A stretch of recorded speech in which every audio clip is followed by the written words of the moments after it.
Oui, il y a une unité absolue entre toutes les forces sataniques et il n'y a pas d'unité dans l'Église de Jésus-Christ. Les forces du mal sont toutes d'accord pour obéir à leur chef et pour accomplir sa volonté implicitement. Quand le Seigneur chassa la légion d'esprits malins hors de cet homme, la légion entière fut complètement d'accord d'aller dans un même lieu et de ne pas prendre différents chemins. Toute la légion, 6000 esprits allèrent dans la même direction, au même but. Ah, que nous, enfants de Dieu, comprenions avec quelle persistance l'ennemi travaille à désunir les serviteurs de Dieu. Quelle force d'être occupé à travailler pour Dieu et en même temps d'être aveuglé au point de ne pas voir le danger qu'il y a à diviser ses forces contre un ennemi tellement uni.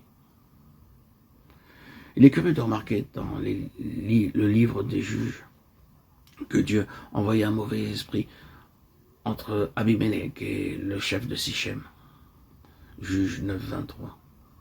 De sorte que les chefs de Sichem furent infidèles et à Abimelech, ce qui eut pour résultat son jugement et sa mort.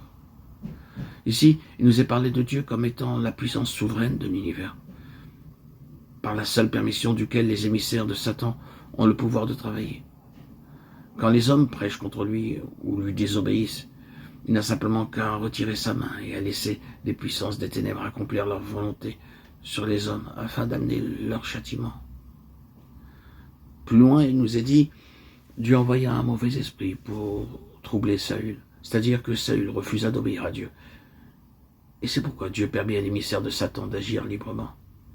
Car la rébellion est comme le péché de divination, Samuel 15, 23. Mais la désobéissance et le péché ne sont pas toujours les causes pour lesquelles Dieu permet ces attaques de l'ennemi. Quand Dieu permit à Satan d'attaquer Job, c'était afin de prouver aux principautés, aux puissances du royaume céleste, l'intégrité et la loyauté de son serviteur à son égard. Dieu mit une limite à l'action de Satan, comme il le fait toujours, et conduisit son serviteur à travers bien des difficultés jusqu'à ce qu'il pût lui donner une double bénédiction. Nous voyons encore que Dieu permit à un esprit malin d'inciter David à faire le dénombrement d'Israël.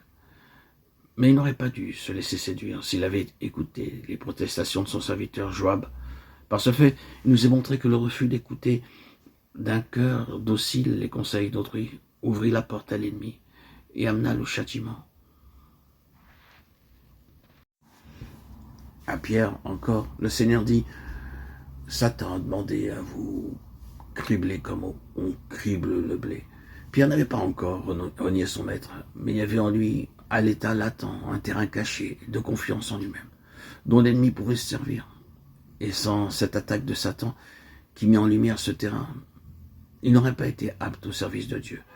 Malgré la Pentecôte, Pierre était loyal au Christ. Et il n'avait pas conscience de pouvoir aller jusqu'à jurer, jusqu'à blasphémer, jusqu'à renier son maître, après ces années de communion avec lui. Paul aussi fut attaqué par un ange de Satan, un esprit malin à qui il était permis de le souffleter de façon à ce qu'il ne se glorifie pas. Il était très exalté lorsqu'il entreprit son voyage à Damas.